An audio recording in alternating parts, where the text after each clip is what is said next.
Hello, xin chào tất cả các bạn đã quay trở lại với kênh của Văn Học Vlog và mình là Văn Học Lazada. Ở đây chúng ta tiếp tục quay trở lại với series review.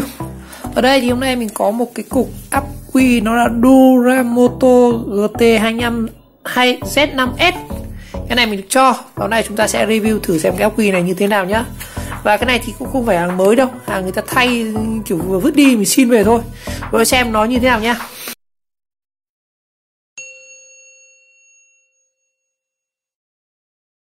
Rồi mình có một cụ ối chạy xe máy.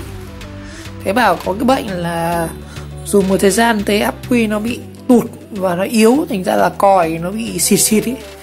Không biết ra ngoài hàng thế nào, thấy các thợ người đấy phán là thay ắc quy anh em ạ. Thực ra đúng là cái pan mà còi yếu thì thay ắc quy là chuẩn. Tuy nhiên thì cái nguồn điện ở trên xe máy thì nó cũng chịu ảnh hưởng của rất nhiều thứ, như là cả cái phần IC sạc này, rồi cả những cái phần vật tư. Nếu mà những cái chiếc xe máy chạy lâu thì xe nó bị ải, nó dẫn đến nó bị rò điện, hoặc là đèn sau, đèn hậu nó bị chạm. Nói chung nó nhiều nguyên nhân lắm, mình không phải thợ xe máy nhưng mà mình cũng biết sơ sơ một số ban bệnh thế. Nhưng mà nói chung là cụ thay cái ắc quy thì mình xin được cái cục ắc quy này về và chúng ta xem như nào nhá. Cái này là cái ắc quy thay, vừa mua một hộp mới và thay cái cũ. Cái cũ như vẫn là cái hãng này. Rồi trước mình có một em nữa cơ. Đây mình có khoảng 2 em ắc quy. Một cái ắc quy là Sinew. Cái này trước là mổ ở bên cái quạt sạc. Trước mình có làm video về cái quạt sạc, có bung thử cái quạt lấy được cái motor của nhăm và có cái cục ắc quy này. Cái con này ắc quy này thì nó là 7,2V anh em. Đó. Con này thì dòng của chỉ nó 21,21A thôi. Cái này thì nếu mà tầm dòng 8V này chỉ chạy được motor 8V thôi. Đây. Còn cái đây, cái Duramoto đây là cái này. Đây. Cái này là trước cũng có một cụ thay rồi cũng xin được. Rồi mình có 2 cục Duramoto. Đấy. Cái ắc quy này thì đây. Nó chính là cái hộp này luôn. Từ để tôi mở ra xem cái này là như nào nhá. Đây, cái này là cái ắc quy cũ anh em ạ. Con này thì con này là khác anh em ạ. Chính ra là cái Duramoto là cái hộp này. Còn cái ắc quy thay ngày hôm nay là cái silicon là VWZT5BS 12V 5Ah. Đó. Cái này có hình con ó. Cái này ông nào ông thợ ông ghi cả ngày bán này để bảo hành như sao. 26/8/19 rồi lớn rồi. Cái này cái ắc quy mình thấy nó hơi phồng phồng anh ạ. Mặt trên này motor, cái này trông có vẻ khá là sida. Motorcycle battery. Cái này trông khá là cũ. Cái này hãng ắc quy của Thái Lan nha anh em. Đó. Thông số của nó là 12V 5Ah. Thái Lan, công nghệ Thái Lan như vậy đi sai bởi Japan. Đó. Rồi. Đến với cái Duramoto. Đây. Cái hộp này của nó nhưng mà là cái ắc quy đây. Cái này là ắc quy lần trước. Đây, chính là cái này. Cho anh em xem một cái Duramoto ắc quy nó như nào nhá. Cái này nó khoảng mấy trăm đây anh em, đắt phết đấy. Cái này thì hàng của Việt Nam này, made in Việt Nam ở Bắc Giang. Đó. Thôi đang làm review rồi cho anh em xem cái Duramoto ắc quy nó như nào. Tí nữa mình sẽ đo thử và test xem hai cái ắc quy như nào. Cái này thì thấy là bị còi yếu này. Còn cái này thì mình lâu lắm rồi cũng chưa dùng, để tí đo thử xem còn bao nhiêu. Đó.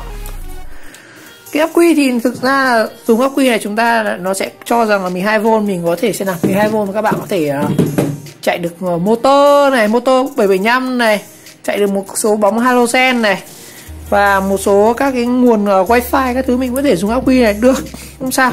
Rồi. Bây giờ mình sẽ đo thử xem còn bao nhiêu dung lượng cái này nhá. Đo và sạc thử luôn. Rồi. Tí mình sẽ hướng dẫn anh em cách sạc ắc quy này như thế nào. Bằng cái gì mình có ở nhà thôi. Rồi mình đo thử xem cái ắc quy này nó còn bao nhiêu điện. Cái ắc quy này nó vẫn còn 14,5V anh em ạ. Khỏe phết. Cái đó đống chiều này, nó đen là cực âm này, đỏ là cực dương này. Thì cái dạng cái ắc quy này vẫn còn ngon. 14.8 mà. Đây mình thử xem là cái ắc quy Duramoto này nhá. Cái này chắc giờ nó sụt xuống ra chỉ còn 6V rồi cùng. Cái này thì còn có 5,2V này anh em. Cái này lâu quá rồi. Nó cũng, con này nó bị dòng xả nó cao, xả nhanh. Con này kiểu như nội trở rồi nó tăng rồi. Cái ắc quy này thì chết luôn rồi anh ạ. Không có điện luôn. Cái này chắc là kiệt quá rồi. Rồi, bây giờ mình sẽ thử cho anh em xem cái này nhá. Chúng ta sẽ thử, mình sẽ lấy một cái motor chúng ta sẽ thử nhá. Mình sẽ thử với cái motor 775 này. Một cái motor máy in, cái motor này là RM4616 gì đấy, lâu rồi. Và mình sẽ thử thêm cho anh em một cái bóng. Đây, có hai con bóng này. Bóng này bóng halogen của ô tô nhé. K halogen, cái này trước mua trên Shopee. Cái lô hàng mà bị rạch hàng ấy. Rồi, mình sẽ thử với cái hàng vừa lựa cho này. Đây, đâu. Có sẵn hai cái dây kẹp quá xấu này, chuyên để thử ắc quy rồi.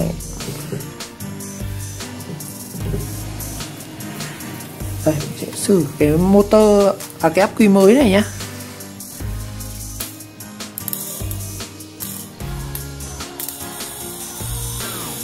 Quay rất khỏe luôn này. Cái ắc quy này ngon mà, không sao đâu. Mình nghi mà cái pan cũ tả là do cái lỗi và còi yếu, có thể do còi hoặc là cái dây tải của còi nó yếu. Rồi, mình sẽ thử với hai cái bóng halogen này.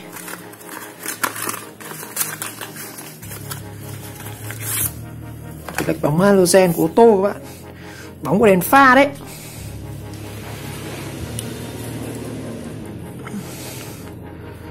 Để cho anh em xem nhé. Bóng của ô tô nó sáng kinh dị luôn. Sáng nó còn nóng nữa chứ. Ngon. Sờ bỏng tay nữa không ạ. Cắm xốp và sợ chảy một lúc. Đây mình có cái bóng nữa của ô tô này. Đây. Bóng này là halogen của xe máy. Bóng này bóng của xe máy. Kia mới là bóng của ô tô này. Thử nhá. Sáng này. Đó. Ngon. Rồi, mình sẽ thử cho anh em xem cái Duramoto. Cái này nó chỉ còn có là khoảng lưỡi mình đo là có khoảng 6V hay sao. Nên tất nhiên nó sẽ khá là yếu. Không biết có chạy được motor 775 không. Cái này lâu lắm rồi. Phải từ tầm 3-4 tháng nay mình vứt xó rồi. Không sạc nữa.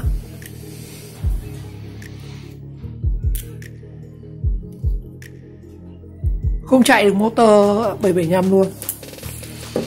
Với cái motor này thì không biết, có khi nó chạy được. Cái motor này vào dòng nó sẽ thấp hơn. Cũng không chạy được em ạ. Nhiều khả năng bóng này nó sẽ không sáng được.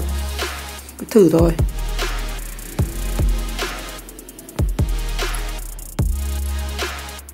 Cái này yếu quá rồi. Không sáng được đèn luôn anh em ạ.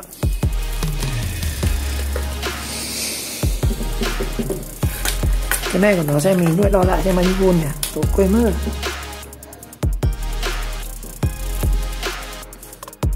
Bây giờ nó còn 4V, nó sụt nhanh thế. Cái này lúc nãy mình đo là 14.5 đúng không? Đo thử lại xem nào. Của nó bây giờ tăng lên tận 15.6. Ảo thế. 15.6. Cái này, cái ắc quy này ngon.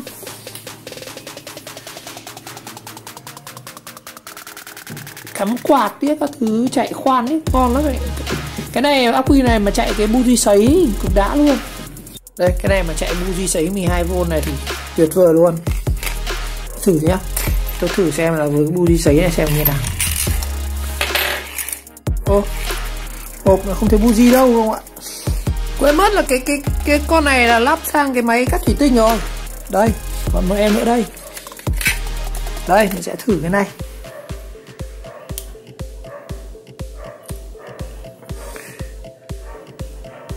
Đây, mình sẽ thử cái buji sấy này. Cái này chắc chắn là nó không thể là nóng đỏ nhanh như là nguồn máy tính được. Nguồn máy tính dòng nó rất là cao anh ạ.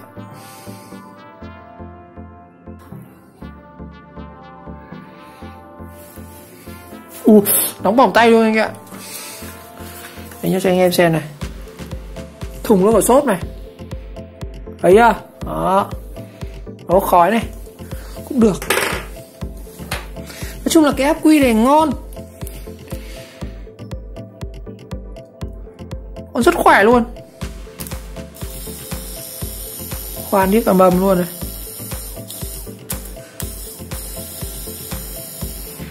Rồi, bây giờ mình sẽ thử sạc của nó nhá. Để sạc cho cái ắc quy này thì thường là một anh em sẽ phải mua cái bộ kích nguồn, nhưng mà ở đây mình sẽ sử dụng một cái sạc hết sức là đơn giản mà chúng ta rất là dễ kiếm luôn. Đấy, để sạc cho ắc quy thì anh em có thể sử dụng luôn được cái nguồn máy tính này. Lưu ý là các bạn phải chọn cái bộ nguồn nào nó không bị yếu sinh lý nhá. Tức là cái cây nào mà cái nguồn máy tính nó chạy phải ngon ngon một chút ấy. Còn cái nguồn mà nó chạy một lúc nó bị tắt. Ở máy tính ngày xưa nó có hay cái bị bệnh là chạy một lúc bị tắt này. Đang chạy, các bạn đang chơi game hoặc đang mở ứng dụng gì một phát máy nó bị bụp một cái, thường là do cái nguồn nó yếu sinh lý đấy. Cho anh em máy tính hay gọi là nguồn yếu sinh lý, là do những cái nguồn này hoặc là main các bạn. Thường là nguồn là chính, nguồn nó yếu nó dẫn đến nó sụt nó dẫn đến làm hỏng chết cả main. Đó, thường là hỏng là sẽ thay nguồn, vì sau sẽ thay main. Thế tốt nhất là nếu anh em sử dụng máy tính thì nên sử dụng những cái nguồn công suất thực nhá, real power nhá. Còn cái nguồn này thì cũng là nguồn SIDA thôi, nhưng mà nói chung là cũng chạy được, chưa đến nỗi nó gục. Rồi, để sạc cho ắc quy thì đơn giản thôi. Anh em chỉ cần kiếm một cái con nguồn như này, trên cái đống dây dợ lằng ngoằng này anh em kích cho mình một cái dây xanh này. Cái cụm này là cái cụm đấu vào main port, thì nó có một cái dây xanh lá cây này. Các bạn chập cho mình một cái đầu xanh lá cây vào cái dây đen này, chính là để kích nguồn. Đầu còn lại mình túm lại một cái dây, là đây là cái dây nguồn cắm ổ cứng hoặc là ổ đĩa đấy. Các bạn túm cho mình một cái dây vàng và một cái dây đen ở đây. Mình có thể lắp thành cái đầu kẹp hoặc là đầu khoen chẳng hạn. Đó, đầu cốt. Đây, thông số của nguồn này 12V của nó này, lên tới là 18A thôi. Tất nhiên là nguồn này chém gió, nhưng mà nó cũng dòng ít nhất nó phải trên 10A anh ạ, chắn luôn. Đó, ngon. Bây giờ chúng ta sẽ thử sạc cho ắc quy nhá. Sạc cho ắc quy bằng nguồn máy tính luôn các bạn. Nguồn nó cực khỏe luôn, ngon, nó giống kiểu sạc nguồn tổ ong mà. Rồi, đây mình sẽ cần một cái dây điện này.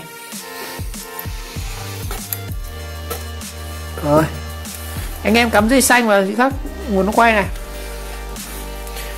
Bây giờ chúng ta sẽ sạc cho cái ắc quy này. Nguyên tắc đơn giản thôi. Cái dây đen này các bạn cắm vào cực âm, còn cái dây vàng này các bạn cắm vào cực dương. Cái này thì nó không có hiển thị thời gian, thì nói chung là ước lượng nhá. Các bạn cắm 1 tiếng là nó đầy, theo kinh nghiệm của mình. Để mình sẽ đo thử cái dòng của nó này. Nó lên tới là 15.8. Cái ắc quy này nó vẫn đang khá là đầy. Đấy, 15.8 này. Đó. Các bạn khi mà rút ra các bạn đo cái ắc quy các bạn, nó phải tầm 15 trở lên là nó căng. Cái ắc quy đấy đang đầy. Ắc quy này ngon lắm, có làm sao đâu. Trong nó số bẩn bẩn hơi phồng phồng này thôi, nhưng mà tốt này. Nó chảy cả cái nước này, ghê. Đây mình thử cho anh em xem cái Duramoto. Là nguồn của nó đây, cái hộp này mới tinh luôn này. Cái này là bác ấy thay cái Duramoto, thay cho cái này. Cái này là chữ xin được, và tem biết ngon lành. Chúng ta thử nha. Trước khi cắm này 4.3 đúng không? Hướng dẫn luôn anh em cách sạc ắc quy đơn giản. Mình không phải mua cái gì cả.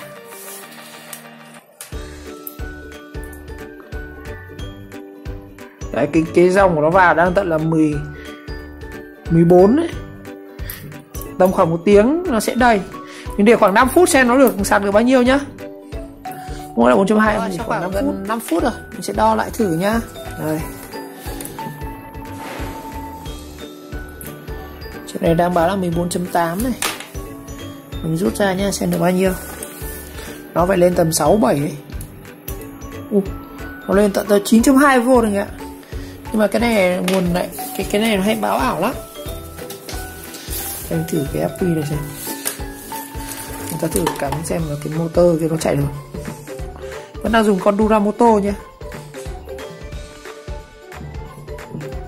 5 phút mà đã lên tập 9V, khiếp thế nào. 9V thì chưa chắc là kích được cái con motor này. Không được anh ạ. Con này phải 12V nó mới chạy.